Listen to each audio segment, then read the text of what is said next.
Hello friends, Ashok Ayush में आपका स्वागत है। फ्रेंड्स, आज डे 12 है और डे 12 में हम कुछ डेली टारगेट्स आपको बताएंगे। इसमें कुछ टॉपिक्स होंगे जो बहुत ही महत्वपूर्ण होंगे।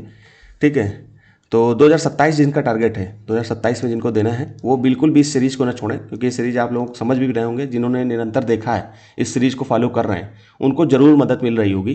ठीक है, और इस सीरीज़ का लाभ आपको 2027 के एग्जाम में दिखाई देगा, चाहे प्रीलिम्स के स्तर पे हो या मेंस के स्तर पे हो। बस आप इसको बार बार रिवीजन करते रहना, छोड़ना मत। पीछे की चीज़ें जो है बार बार उनको एक बार जरूर देखें। सप्ताह में एक बार रिवीजन क्लास हम वैसे लेकर के ही आ जाते हैं, लेकिन अगर कभी नहीं लाते हैं, लेकिन फिर भी आप जो है कभी नहीं ला पाते हैं, तो आप जो है पीछे का जरूर एक बार रिवीजन करते हुए आगे बढ़ें। ठीक है, तो चलते हैं। 7th क्लास की ज्योग्राफी क्लास है और इसमें 5th नंबर चैप्टर आपको पढ़ना है। ठीक है दोस्तों, एक सूचना दे दूं, अभी 2-3 दिन से मैं व्यक्तिगत कारणों से थोड़ा व्यस्त हूं, तो इस कारण से क्लास अगर ना आ पाती हो, अगर 1-2 दिन के गैप में आ रही हो, तो आप बिल्कुल भी परेशान मत होना कि एक हो सकता है कि क्लास क्यों नहीं आ रही है, कोई कारण तो होगा। ठीक है, सर ने कारण भी नहीं बताया, तो मैं पहले ही कारण आपको बता देता हूँ कि हो सकता है कि हम 1-2 दिन के गैप में क्लास लेकर के आएँ, तो ये एक सप्ताह थोड़ी सी दिक्कत रहेगी। बाकी ये नहीं कि क्लास नहीं आएगी, क्लास आएगी, बस ये कि थोड़ा सा व्यस्तता होने के कारण क्लास थोड़ी ऊपर नीचे हो जाएगी, तो उसको आप थोड़ा सा मैनेज करना। ठीक है, बाकी आपका 1979 से लेकर के और 2026 तक की जो PYQ प्रैक्टिस है उसको जरूर हम कराएंगे। थोड़ा सा आप लोग समय देना, क्योंकि हमारी टीम जो है इसको तैयार कर रही है। ठीक है, तो थोड़ा समय लगेगा। ठीक है, आप लोग परेशान मत होना। तो चलते हैं, इसको इस चैप्टर को बहुत ही अच्छे से पढ़ना है आपको। और यहाँ पर दिया हुआ है जल चक्र, तो इसमें जल, जो चैप्टर का नाम जल है, लेकिन जल चक्र की व्यवस्था आपको देखने की। जैसे मान लो नीचे जल है, तो इसका वाष्पीकरण हुआ, वाष्पीकरण होने के बाद, ठीक है, वाष्पीकरण हुआ, फिर वाष्पीकरण होने के बाद संघनन होगा, बादल बनेंगे। ठीक है, बादल का निर्माण होगा, फिर बारिश होगी, फिर वर्षारण होगा, तो वर्षण होगा तो फिर से यहाँ पानी भरा, फिर वापस वाष्पीकरण होगा। तो ये जल चक्र आपको दिखाई देगा। तो ये जल चक्र आपको अच्छे से पता होना चाहिए, क्योंकि यूपीएससी ऐसे प्रश्नों को ही घुमा घुमा करके बना देता है और फिर हम कर नहीं पाते हैं। ठीक है, आप पिछले साल के कुछ पेपर्स को, आप प्रीलिम्स के स्तर के पेपर को आप देख सकते हो। मेंस में एक नज़र, वैसे हमने 2013 से लेकर के 2023 तक PYQ एक नज़र, प्रीलिम्स के प्रश्नों का खूब बढ़िया से डिस्कशन किया है, जिसको जाकर के प्लेलिस्ट में आप अच्छे से दे सकते हो। ठीक है, प्लेलिस्ट आप जाइए और प्लेलिस्ट में आप जाकर के, हमारी पड़ी हुई है, इसका डिस्क्रिप्शन में मैं लिंक दे दूंगा, आप जाकर के उसको देख लेना। ठीक है, तो जब आप देखोगे तो वहाँ 2023 तक है, इसको मैं 24 और 25-26 तक का पेपर भी इसमें करा दूंगा, क्योंकि पिछले साल मेंटरशिप में व्यस्त रहा तो आगे क्लास से नहीं ले पाया। तो ठीक है, तो इसको मैं करा दूंगा, तो इस प्लेलिस्ट को जाकर के देख लेना, वहां पर आपको इसको समझ में आ जाएगा कि यूपीएससी प्रश्न पूछ रहा है। बाकी आप स्वयं से भी पढ़ना चाहो, स्वयं से कोई PYQ अगर आप देख रहे हो तो उसको भी देखते रहो। बाकी मेंस के स्तर का भी हमने 2013 से PYQ की नज़र चलाया मेंस का, तो वो अभी 2013 का ही चल रहा है। आगे चल के कि जो है आगे और 2014-15 ऐसे लेकर के आएंगे, तो मेंस के भी प्रश्न आपको देखने को मिल जाएंगे। बाकी स्वयं से भी आप देख सकते हो। ठीक है, तो ये चीज़ आपकी चलती रहेंगी।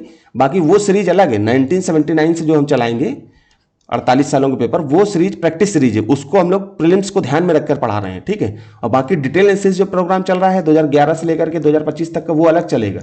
ठीक है, तो ऐसा ना करना कि डगमग हो जाए कि वो चीज़ें क्या एक ही है, क्या एक नहीं है, अलग अलग है। वो कई बार हमने योजनाओं में बता रखा है कि हमारी योजना क्या है, कैसे हम पढ़ाएंगे। ठीक है, तो चलते हैं आगे। ठीक है, बार बार आपको बताना इसलिए पड़ जाता है क्योंकि नए बच्चे आते हैं तो उनको पता नहीं होता है, तो बताना पड़ जाता है। फिर आपको चित्र देखना है, तो विश्व का जैसे चित्र देखोगे तो कहाँ पर प्रमुख नदियां हैं, प्रमुख झीलें हैं, प्रमुख समुद्र हैं, इनके बारे में भी आपको पता होना चाहिए। फिर जल का वितरण कहाँ कहाँ है, ये भी पता होना चाहिए।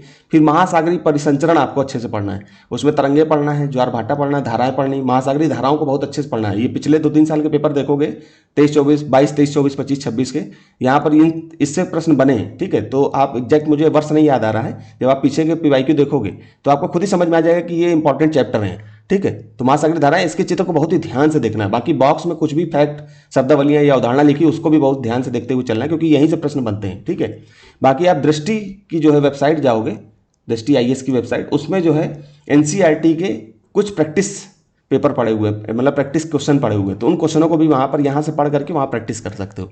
या बुक भी आती है उनकी, आप वो भी ले सकते हो। जो चीज़ अच्छी होगी दोस्तों वो मैं सजेस्ट करूँगा, चाहे वो विजन की हो, दृष्टि की हो, वाजीराम की हो। अगर इंग्लिश के कुछ बच्चे होंगे, इंग्लिश मीडियम नहीं, मतलब कुछ बच्चे इंग्लिश को समझना जानते हैं हिंदी मीडियम के, तो वो भी जो है उनको मैं भी सजेस्ट कर सकता हूँ। आप कमेंट में बताना कि मेरी इंग्लिश अगर अच्छी है तो मैं उनको वाजीराम का भी मटेरियल सजेस्ट कर दूंगा। ठीक है दोस्तों, तो चलते हैं हम। पॉलिटी, 11th क्लास की पॉलिटी चल रही थी, इसका चैप्टर है 9th चैप्टर, इसमें शांति है। इस चैप्टर का नाम शांति। तो शांति को, इस चैप्टर को बहुत ही अच्छे से पढ़ना है, इसकी भूमिका अच्छे से पढ़ना है। शांति का अर्थ क्या होता है, क्या संरचनात्मक हिंसा के विभिन्न रूप, हिंसा की समाप्ति, क्या यही शांति है। तो इसके बारे में और भी डिटेल में वहाँ दिया हुआ है, तो आप इसको बहुत अच्छे से पढ़िए, क्योंकि यहीं से मेंस के प्रश्नों की शब्दावलियाँ आपको मिल जाएंगी, जिनको आप मेंस में इस्तेमाल कर सकते हो। मेंस का मुख्य परीक्षा का प्रश्न लिखते जाओ तो वहाँ पर आप इनका इस्तेमाल कर सकते हो। ठीक है, फिर क्या लिखा है, क्या हिंसा कभी शांति को प्रोत्साहित कर सकती है? क्वेश्चन मार्क लगा हुआ, इसका मतलब ये पूछना चाह रहा है, ये वहाँ पर डिटेलिंग में दिया होगा। फिर शांति और राज सत्ता क्या होता है, ठीक है, इनके बारे में पता होना चाहिए। फिर शांति कायम करने के विभिन्न तरीके क्या होते हैं, ये भी आपको पता होना चाहिए। फिर समकालीन चुनौतियां क्या हैं, ये भी आपको पता होना चाहिए। ठीक है, फिर बॉक्स में लिखे कुछ प्रमुख विचारों और मुद्दों को भी अच्छे से समझना है। ठीक है, फिर हम चलते हैं अब विजन आईएएस का करंट अफेयर। आपको इसको बिल्कुल भी नहीं छोड़ना है, मंथली करंट अफेयर है, बहुत अच्छे से इसको पढ़ते हुए जाना है। तो अप्रैल 2026 की मैगजीन आप कर रहे थे, तो उसमें क्या क्या आपने पढ़ लिया था? राज्य व्यवस्था शासन पढ़ लिया था, अंतर्राष्ट्रीय संबंध पढ़ लिया था, ठीक है, पर्यावरण पढ़ लिया था, सामाजिक मुद्दे पढ़ लिए थे, संस्कृति पढ़ लिया था, अर्थव्यवस्था पढ़ लिया, सुरक्षा पढ़ लिया।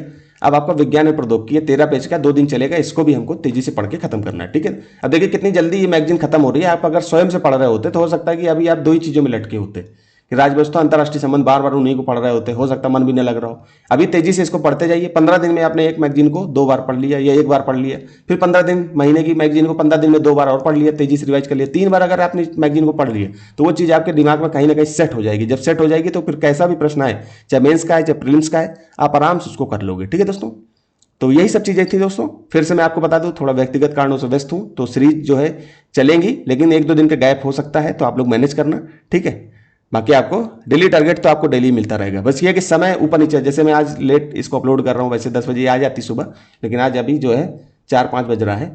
ठीक है, तो थोड़ा सा लेट हो जाएगा। ठीक है, तो आप लोग ऐसे मैनेज करना। चलते हैं फिर दोस्तों, यहीं तक रखते हैं। धन्यवाद।